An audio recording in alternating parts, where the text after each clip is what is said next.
aí assim, né, pensando um pouco em investimentos em educação, que é um tema super interessante também.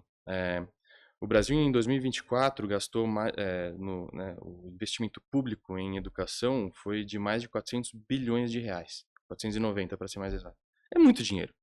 Aí vem a pergunta, tá, isso é suficiente? Isso é muito ou é pouco, né? Olá a todos, sejam muito bem-vindos a mais um episódio do podcast A Arte de Vencer, um podcast que sempre traz uma história muito interessante, com convidados super especiais, e hoje eu tenho um convidado super especial também, Eduardo Gomes, escritor e pesquisador, autor do livro Vamos Fazer o Brasil. Seja muito bem-vindo, Eduardo, ao nosso podcast. Obrigado, Cláudio. É super bom estar aqui. O que é interessante é que hoje nós vamos falar muito sobre o Brasil. Afinal de contas, o Eduardo ele pesquisou bastante, ele vai trazer muitas informações aqui super interessantes para a gente fazer uma análise do momento que a gente está vivendo, de toda a história, essa trajetória, né? E eu queria que você falasse um pouquinho qual foi o objetivo de você lançar esse livro, o que contempla, e depois vamos abordar sobre alguns temas específicos. Perfeito. Acho que assim, eu queria muito ver o país estar melhor do que ele está hoje. Acho que todo mundo quer que o país esteja melhor e que ele melhore e temos muitos problemas hoje. E foi pensando nisso, né, em como fazer o país ficar melhor, como resolver esses problemas, por onde a gente começa, né, que eu pensei nesse livro, em fazer esse livro. Tem muitas hipóteses de por que o Brasil não está tão bom. É, eu vou começar fazendo uma metáfora com os Founding Fathers dos Estados Unidos, que são os pais fundadores dos Estados Unidos. Se a gente voltar no tempo, no momento em que os Estados Unidos ainda eram colônia da Inglaterra, e aí eles se tornaram independentes, fizeram lá a Declaração da Independência, a Constituição dos Estados Unidos, e as pessoas que estiveram envolvidas na escrita desses dois documentos, que são chamados hoje de pais fundadores. E aí eu fico imaginando o quão interessante que deve ter sido estar na sala de conversa naquele momento. Pessoas visionárias fazendo um país, construindo os pilares e a estrutura de um país, e de uma constituição e de um documento que dura e que está vigente até hoje. Exato. Eles planejaram um país, eles sentaram juntos. Complexo demais, né? Muito. E eu fico me perguntando, o que impede da gente ter o mesmo tipo de conversas aqui no Brasil hoje e agora? O que impede a gente de sentar e a todo momento repensar que país que a gente quer ter? Como se fosse começar do zero, É né? isso, não tô falando para a gente rasgar a nossa Constituição ou fazer uma nova, não é isso, dá para manter essa mesma, mas dado que ela já existe, o que mais pode ser feito? E foi com essa motivação que eu escrevi o livro. Uma abordagem interessante que você traz no seu livro tem muito a ver com uma convidada, a Karina Piva, que esteve aqui em algum episódio anterior, acho que foi o primeiro do ano, que foi o seguinte: os números sozinhos não falam absolutamente nada, né? Então, você até cita no seu livro a questão assim, como saber se se o Brasil é um país rico, né? Eu queria que você falasse um pouquinho sobre isso, porque é interessante a gente ver que dependendo do dado que você escolhe, Sim, você pode criar uma narrativa sobre isso. total, total. O exemplo que ela deu, né, que foi sobre um time de vendas que acha que as vendas crescem, o outro acha que as vendas caem. Quando você traz um dado, você traz uma base comum e você consegue discutir sobre essa base comum. Falando desse exemplo do livro que eu trouxe, eu me propus a pergunta, né, se o Brasil era um país rico. E eu cheguei em três respostas diferentes com base em três métricas distintas. Uma métrica é o PIB do Brasil é super alto, está entre os maiores PIBs do mundo. Então, por essa métrica, a resposta é sim, ele é rico. A segunda métrica é o PIB per capita. E por essa métrica, o Brasil está no meio termo. Então, se você pegar ali pela ONU, tem aproximadamente 200 países no mundo. Se você pegar pelo Banco Mundial também, tem aproximadamente 200 países no mundo. E o país fica por volta da posição 100. Então, metade dos países tem um PIB per capita maior do que o nosso, metade tem um PIB per capita mais baixo. Nessa resposta, a gente está no meio termo. Agora, se você pegar a quantidade de pessoas que vivem em situação de pobreza no Brasil, a gente quase que lidera esse ranking, assim, a gente é um dos maiores países com situação, com pessoas nessa situação. E com base nessa resposta, a gente é um país pobre. E aí eu fiquei perguntando, aí eu pensei, tá, Então eu tenho três respostas diferentes. No limite, as três são verdade ao mesmo tempo. E a resposta que eu cheguei é, cara, eu não sei se o Brasil é rico ou não, mas ele é muito complexo. A gente tem situações muito diferentes que coexistem ao mesmo tempo. E acho que por isso que é tão difícil falar sobre, é tão difícil melhorar sobre. Acho que por isso que é tão frustrante sentir que as coisas não avançam, porque é muito complexo. Mas eu acho que ainda tem a complexidade de ser um país de tamanho continental. Totalmente. E tem muita gente, pessoas com culturas distintas e situações distintas. Totalmente. E aí, um pouco também da motivação do livro foi criar essa base comum de conhecimento, falando sobre informações básicas ou diagnósticos básicos que a gente tem dos mais diversos temas. Educação, dá um contexto básico, judiciário, racismo, encarceramento, gastos públicos, corrupção, né? Pegando esses vários temas e criar uma base comum para aumentar a qualidade das conversas que a gente tem, assim. Eu queria trazer o tema educação que você mencionou, porque eu acho que é a base de toda a civilização, de toda a sociedade, é a educação. É, eu queria que você falasse um pouquinho do como a sua visão, qual foi a conclusão que você chegou sobre a qualidade da educação aqui no Brasil, porque a gente sabe que isso afeta muito a vida das pessoas, nas suas carreiras, nas suas profissões, nos seus sonhos também. Então, uma pessoa às vezes quer empreender, ela precisa ter recursos, né, alguns conhecimentos que levem ele a ter mais segurança na hora de empreender ou desempenhar alguma função. Então, eu queria que você falasse um pouquinho sobre a sua visão sobre a educação no Brasil. Sim, educação é um dos temas mais complexos que a gente tem. É muito difícil melhorar a educação aqui no Brasil. Tem muita gente tentando, muita gente boa tentando. Uma ONG que eu vou citar aqui que está fazendo um super bom trabalho é o Todos pela Educação. Eu sou doador deles, convido a quem quiser doar aqui, porque eles são super sérios, mas é muito difícil mudar isso. E por que que é tão difícil mudar isso? Acho que primeiro porque tem a divisão dos entes federativos. Quando a gente pensa em educação, quero melhorar a educação, talvez a primeira pessoa que vem à mente é o presidente. Quero, né, quero que ele mude. Agora, a grande maioria das pessoas que estudam no ensino básico, né, ensino fundamental e médio, não estão em escolas geridas pelo governo federal, estão em escolas geridas pelos prefeitos ou governadores. Governadores. E no Brasil, você tem mais de 5.000 municípios e mais de 20 estados. Então, como é que você. Tirando professores, só de professores, a gente tem 40 milhões de professores na educação básica. 40 milhões de professores é a população da Argentina inteira, por exemplo. Como que você motiva esse professor a dar o melhor dele em sala de aula? Professores hoje ganham super mal, ganham abaixo na média de quem é graduado e tem uma formação de graduação. Eventualmente são pouco treinados ou preparados para estarem ali. Na situação de aula, num contexto não bom, esses professores às vezes eles faltam muito.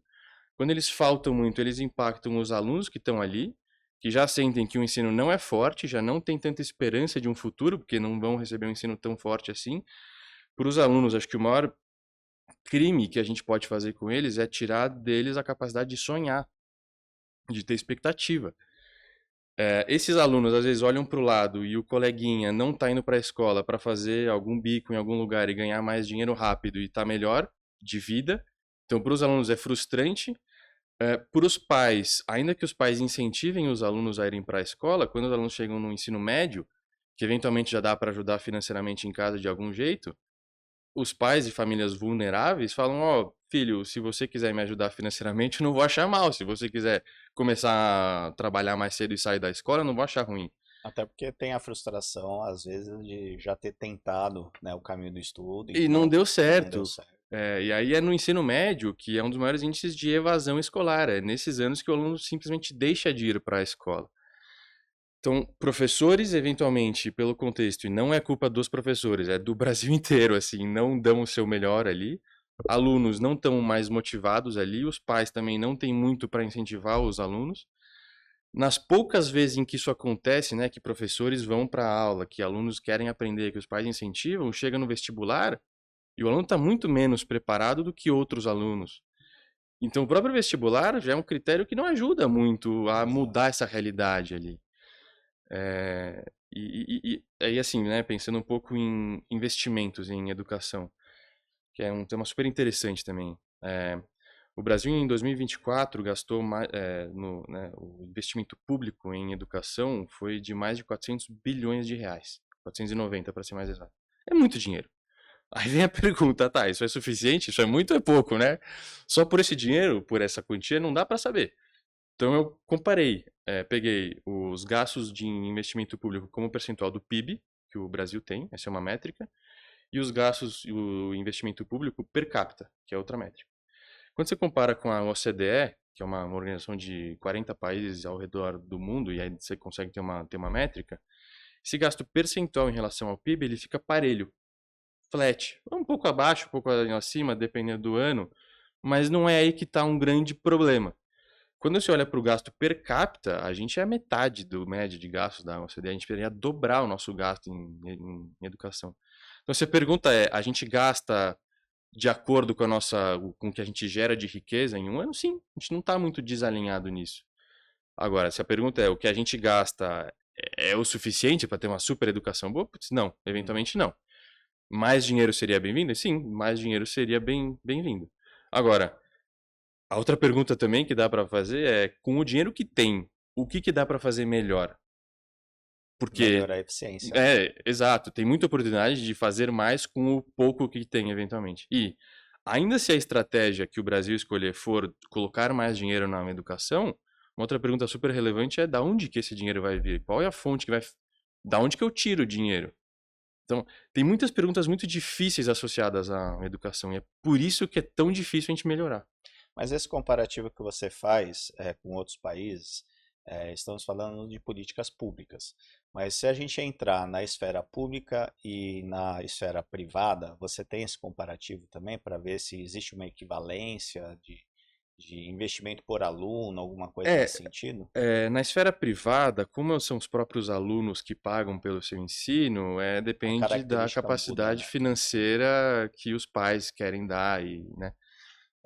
Acho que o grande diagnóstico aqui é, em geral, alunos da escola pública têm o gasto que o governo faz neles acaba sendo pouco, né? Esse gasto per capita aí.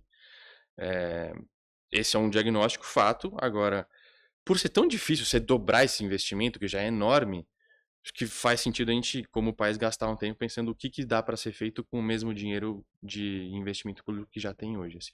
Mas quando a gente fala de eficiência, né, também a gente tem que trazer a era digital, que eu acho que é uma coisa que pode contribuir bastante para a educação, a um custo também bem acessível, como um complemento e tudo mais. Eu acho que muitos países devem ter adotado essa era digital, mas o grande problema do Brasil é a infraestrutura também. Tem um gráfico que fala como que é a infraestrutura das escolas no Brasil e a infraestrutura das escolas públicas. E pouquíssimas delas têm capacidade para prover um notebook, um computador, ou laboratórios de química, ou quadra de educação física. A própria infraestrutura das escolas acaba não ajudando tanto. Eu acho que o principal ponto que eu focaria nesse sentido é ensinar a que o aluno saiba a seguinte competência: aprender a aprender. Porque a partir do momento que o aluno consegue ter acesso à internet de algum jeito, Ele pode ser um autodidata também, né? ainda que a professora não tenha conseguido passar todo o conteúdo, o aluno consegue aprender a aprender. Seja usando inteligência artificial, fazendo as perguntas corretas, tornando o tempo de pesquisa mais rápido. Essa competência, aprender a aprender, é fundamental para que o próprio aluno, no limite, consiga suprir os próprios gaps, assim. Exato. Não à toa a gente fala que o YouTube hoje é um dos principais professores, né, Exato, que nós exato. temos. Esses dias mesmo eu estava fazendo uma limpeza nos arquivos do meu computador e encontrei um vídeo do qual eu participei de uma audiência pública, que eu já participei de várias, né? E que hoje você acaba até desistindo de tentar debater algumas coisas, porque você vê que nada daquilo é levado adiante. Então, participei de muitas audiências públicas, onde você tem população, você tem empresas, você tem formadores de opinião, você tem uma série de pessoas que participam, muitas delas são lotadas, que você traz um tema para debater junto com os políticos, né? Mas cá entre nós, eu não vi absolutamente nada dessas audiências públicas avançarem no aspecto político também. A gente sabe que é muito complexo, como você falou, porque tem várias esferas, né? Às Exato. vezes ali, quem está organizando a audiência pública até tem interesse em fazer algo diferente, mudar, mas depois vai esbarrando em muitas coisas lá. Mas você não acha que, de repente, as pessoas vão ficando desestimuladas a trazer o debate, a tentar entender os demais pontos de vista das pessoas, talvez por ver que nada parece que funciona? Total, total, eu concordo. Assim, gera muito desânimo nas pessoas. Ainda que elas conversem sobre política, ainda que elas cheguem em ponto de vista muito interessantes sobre isso, quando você olha para o legislativo e para o processo de aprovações de leis, é muito complexo, é moroso. Eu nunca desenhei, mas eu já escutei algumas vezes que o processo de aprovação de leis é uma loucura, é um ninho de, não sei, é muito difícil você decifrar aquilo. E a cada lei que você aprova tem muitos interesses que não estão necessariamente interessados em que a lei seja boa para a população. Então, muito essa sensação de que é frustrante, de que você gasta muita energia, de que você fala com muita gente, que você move muito pouco. Acho que a grande sacada aqui é a gente se manter angustiado. Ao invés de aceitar a derrota e falar sempre vai ser assim, eu não vou conseguir mudar, é quase que um convite para todos nós falar, cara, não, eu vou tentar mudar. Provavelmente o que eu vou fazer vai agregar muito pouco hoje, mas se todo mundo começar a fazer um pouquinho mais e conversar melhor sobre isso e pressionar mais os políticos para a gente aprovar leis mais interessantes, a história muda. Não é nada fácil, nada. Mas é o que eu acho que a gente precisa fazer, assim. E comparando com outros países também, como você enxerga hoje o Brasil como uma sociedade? Você acredita que, eu acho que todos os países têm a sua complexidade, tem algumas mais abertas, outras mais fechadas, mas o fato é que todas as civilizações têm a sua complexidade. Mas como você enxerga o Brasil? Quais caminhos você acredita que seriam viáveis para a gente, pouco a pouco, melhorar esse país? Falta mais parcerias público-privadas, isso dá certo, não dá certo? Esperar mais do aspecto público, ou talvez esperar menos e privatizar mais, que são sempre polêmicas que vão trazendo, né? E quando a gente para analisar, né, que eu acho que é o que falta, essa educação faz com que as pessoas muitas vezes debatam coisas sobre qual ela não se informou. Ela viu uma notícia, como você falou, uma highlight, tira a conclusão do outro e defende a conclusão do outro sem, às vezes, ir atrás e pensar na melhor forma de fazer. Então, eu até gosto dessa sua ideia, né? Vamos discutir como se a gente fosse começar um país novo agora, né? Eu acho que seria o melhor caminho, porque remendar dá mais trabalho do que, às vezes, idealizar, né? Então, como você imagina que a gente possa evoluir? Você tem uma ideia de outros países que adotaram uma linha que foi mais eficiente para melhorar a educação, saúde e tal, ou não? Porque É, entendo a complexidade do é, tema. assim, o resumo do meu pensamento sobre isso é a gente precisa conversar mais sobre. A gente fala muito pouco sobre. A gente precisa conversar mais sobre. Eu não tenho a resposta de que Brasil que a gente quer ter. Bom, eu até tenho a minha opinião, mas tem outras 190 milhões de pessoas no Brasil que podem ter opiniões diferentes da minha. Quem sou eu para fazer o que eu quero? Como país, eu adoraria que a gente conversasse mais e criasse mais consensos. Criasse, ó, nesse tema aqui a gente concorda, no resto não, mas nesse tema a gente concorda. Então vamos trabalhar para esse tema ele funcionar. Que hoje, como acaba tudo sendo briga de foice entre os dois lados políticos que a gente tem, esquerda e direita, e é quase como que assim, se um lado defende uma pauta, o outro lado, por definição, é contra essa pauta. Isso faz mal pro Muito. Brasil. Tipo, se uma pauta faz sentido, independentemente de onde que ela veio, vamos adotar ela. Acho que é conversar sobre política sem falar em que time joga. É discutindo projetos, pensando no longo prazo, não no que dá certo hoje, apagar o incêndio de hoje. E tentar pensar um pouquinho mais no longo prazo para construir esse país. O brasileiro, em geral, ele tem uma coisa que a gente é campeão, que é de resolver problema rápido e de um jeito muito inteligente e muito criativo. A famosa gambiarra. A gente é muito bom nisso. O problema é que às vezes dá a sensação que é tudo uma grande gambiarra. E aí a proposta, o convite aqui para a gente pensar um pouco mais no longo prazo é a gente deixar que algumas coisas não sejam gambiarras para planejar e para fazer uma coisa que dure muito. E acho que o começo disso tudo é a conversa. O Brasil, ele é uma potência econômica. Eu acho principalmente do Mercosul aí, eu acho que é a principal economia, tá? Entre uma das maiores economias do mundo. Ao mesmo tempo, nós temos uma cultura do trabalhador brasileiro de ser muito criativo, muito empreendedor. Não à toa a gente tem uma informalidade muito grande, porque são pessoas ali que se viram, é o que você falou, estão se virando. Muitos empreendem até por sobrevivência e tudo mais. Mas o fato é que o Brasil ele tem muito potencial de crescimento. O brasileiro ele não fica parado, ele arruma alguma coisa para fazer, e assim, é o que a gente fala aqui, né? Tudo que você faz vai te remunerar de alguma forma, bem ou mal, mas você vai conseguir sobreviver, podemos dizer assim, né?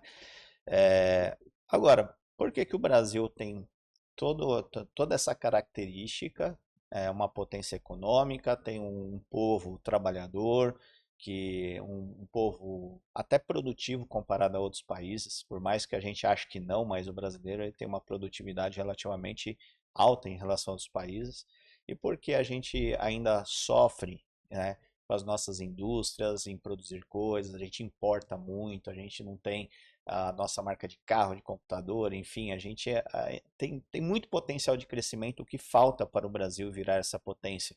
Porque se arrecada muitos impostos, mas ao mesmo tempo é o que você falou, o investimento é aquém do que deveria ser para cada situação, educação, saúde, habitação, enfim, você tem gaps em todos eles, mas ao mesmo tempo você já tem uma carga tributária muito alta e isso inibe muitas as indústrias, as pessoas de empreenderem ou até saírem da informalidade.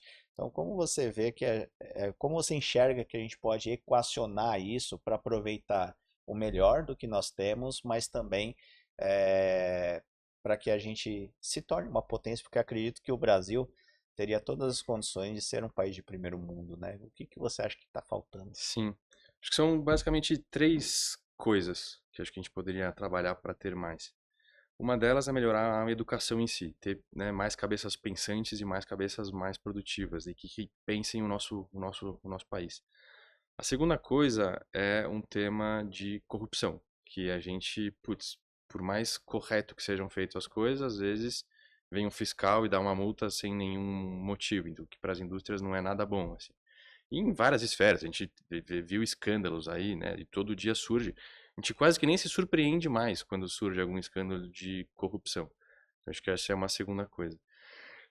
Como corrige a corrupção, né? Com um judiciário que seja mais eficiente, que julgue mais rápido os casos de corrupção. O problema para o judiciário julgar mais rápido é que a gente hoje tem muito processo judicial. Os nossos juízes julgam muito, eles são muito eficientes em julgar, só que a gente tem muito mais processo. Muito. Então, aí vai falar, precisa ter menos processo, tá cerceando o direito de defesa. Não, não é isso. É que o modo como a gente se construiu, a gente tem muito processo. Isso faz com que a gente não julgue tão rápido assim. Isso impacta que a corrupção, assim, a gente não tem tanto desincentivo para pessoas, né, seguirem a linha. Acho que esse é um segundo aspecto. Um terceiro aspecto é a segurança jurídica. O que eu Uhum. quero dizer com ela? É, cara, tem muito pouca ou previsibilidade no que um juiz vai falar. Exato. Você nunca sabe se ele vai falar que você está certo ou que você está errado. Isso é um desincentivo para as empresas e indústrias colocarem dinheiro no Brasil enorme. Ninguém vai investir numa coisa que não sabe como é que o judiciário de um país vai se comportar Se vai falar que a prática que ele está fazendo está certa ou não está, então ele só não coloca dinheiro. E aí não trazem mais empresas, indústrias, não se incentiva um ciclo virtuoso ali. Acho que esses três aspectos a gente pode trabalhar melhor. E por que temos tanta informalidade? É uma outra pergunta super interessante também. Eu vou trazer aqui a minha hipótese, mas é só o que eu acho, né? É, no Brasil, a CLT ela é super engessada. Ela protege eventualmente muito bem alguns trabalhadores, os que estão dentro dela, mas quem está fora dela, por definição, não dá para ser protegido porque não está na CLT. E aí é um dilema.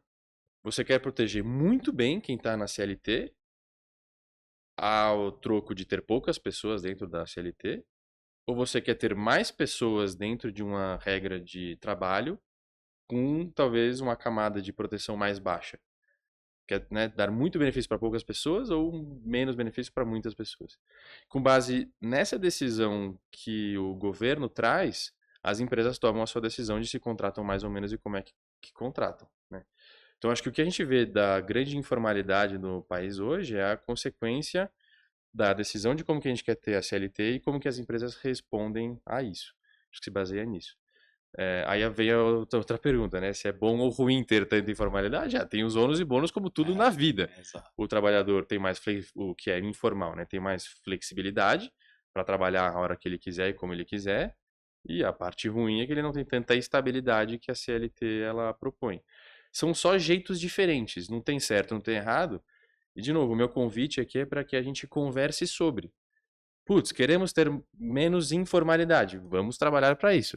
Não, nossa visão de país, a gente quer ter todo mundo na informalidade. Ok, vamos trabalhar para isso também. Tá tudo certo, assim. Até porque também tem aquela situação, né? Até que ponto uma CLT também é sinal de estabilidade, né? Exato, Também. exato. Então, acho que tem vários aspectos que precisam ser bem debatidos, né?